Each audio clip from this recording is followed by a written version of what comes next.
Hello, boys, men, and sirs, and everyone else. Welcome back to another exciting episode of Austin Avenue. Well, today is a very special election day, Austin Avenue, which may not even be necessary, being that today marks the quiet crescendo to a really uninteresting, uneventful era in our nation's history. Is he, sirs? Anyway, maybe you're like me and the uncertainty and fear and anxiety maybe even has been doing backflips in your stomach since you woke up, or since the people who are running announced that they were running. Who knows? Maybe you're not like me and you aren't anxious or worried at all. And in that case, Shug, let me just say I will get up and you can... Oh, Lord. You can just take this seat because that's not me. Anyway, let's go ahead and jump right into the 3 things that I've been preaching to myself and hopefully will be an encouragement to you guys. 1. Whoever ends up becoming president, whenever we find out, whether it's tonight, whether it's next week, whenever it works out, they will still be not what we need. They will still be not perfect. They will still not solve our problems. To use Christianese, there will always be a sinner in the White House. If you're a Christian, we know from the Bible that every single person's heart is corrupted by sin, that all have sinned and fallen short of God's glory.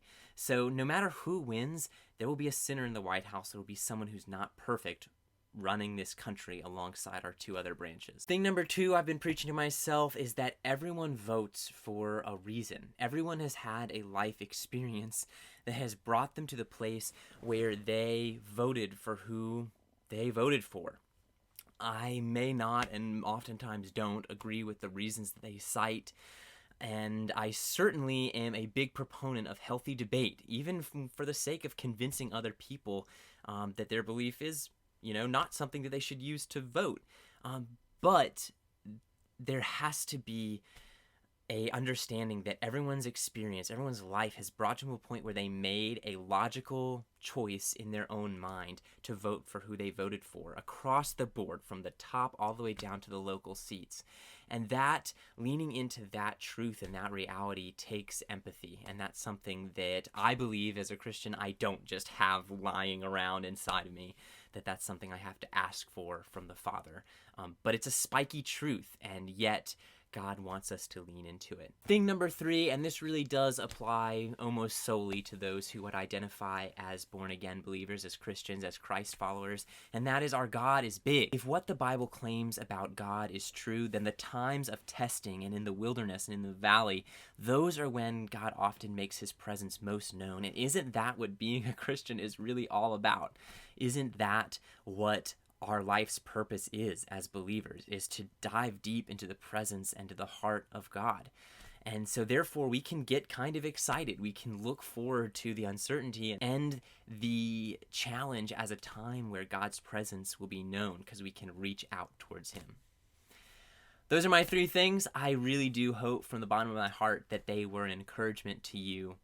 And I'm going to be praying for you guys. I'm going to be praying for the election. I hope you will join with me in that. And I do really wish you the best. And y'all, if the anxiety and everything is getting too high, go for a run, dude. Sing a song, journal, send a personal best at the squat rack. There's other things you can do as well as you're preaching these things to yourself. Well, to wrap it up, thank you guys for watching. I'll see you next time. And as always, stay studly.